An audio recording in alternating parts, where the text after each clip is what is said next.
ইরানকে দুর্বল করতে তাদের হেভিওয়েট নেতাদের ওপর পরিকল্পিত হামলা চালিয়ে তাদের একে একে হত্যা করেছে যুক্তরাষ্ট্র ও ইসরায়েল। ইরানের সর্বোচ্চ ধর্মীয় নেতা আয়াতুল্লাহ আলী খামেনিকে দিয়ে শুরু করে আলী লারিজানি, আজিজ নাসিরজাদে সহ বহু গুরুত্বপূর্ণ নেতাদের নিহত হওয়ার পর যেন আর কোনোভাবেই শত্রুদের ছাড় দেবে না ইরান। আর তাই এবার ইসরায়েল যুক্তরাষ্ট্রের এবং তাদের বন্ধু দেশগুলোর ওপর শক্তিশালী হামলা করে তাদের ধ্বংস করার মিশনে নেমেছে ইরানি বাহিনী।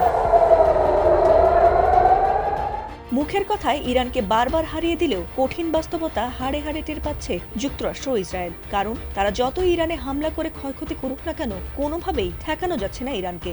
শুরুতে ইরানকে হারানো সহজ বলে মনে করার খেসারত এবার দিতে হচ্ছে ট্রাম্প নেতানিয়াহুকে। আর তাই ট্রাম্প সুর নরম করলেও যুদ্ধ না থামানোর ঘোষণা দিয়েছে ইরান।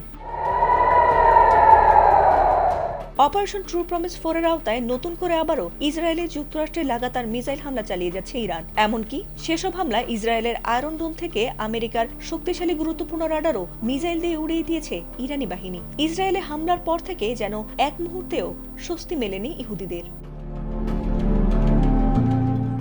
দফায় দফায় মিসাইল হামলায় ইসরায়েলে প্রতি মুহূর্তেই বাজছে সাইরেন, আর তাতে আতঙ্কে যে যার মতো ছুটে পালাচ্ছে জীবন বাঁচাতে। অনেকে আবার প্রাণ বাঁচাতে আশ্রয় নিচ্ছে মাটির নিচের বাংকারগুলোতে। তবে বাংকারে লুকিয়েও রেহাই পাচ্ছে না ইহুদিরা, কারণ ইরানের শক্তিশালী মিসাইলের আঘাতে পথে ঘাটে, বাড়িতে, এমনকি বাংকারেও নিহত হয়েছে বহু ইসরায়েলি।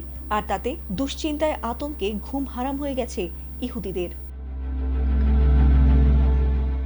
এছাড়াও এবার দখলদার ইসরায়েলের মধ্যাঞ্চলে সরাসরি আঘাত এনেছে ইরানের ক্লাস্টার মিসাইল। গত কয়েকদিন আগেও ক্লাস্টার মিসাইলের আঘাতেই ইসরায়েলে প্রাণ হারিয়েছে দুজন। এছাড়াও প্রতিদিন হামলায় সেখানে বেড়েছে আহত নিহতের সংখ্যাও। এবারও ইসরায়েলের মধ্যাঞ্চলের মোসাফ আদানেভে ইরানের ক্লাস্টার মিসাইলের আঘাতে একজন নিহত হয়েছে বলে জানিয়েছে টাইমস অফ ইসরায়েল। এর পাশাপাশি একাধিক বাড়িও মিসাইলের আঘাতে ধ্বংস হয়েছে বলে জানিয়েছে ইসরায়েল।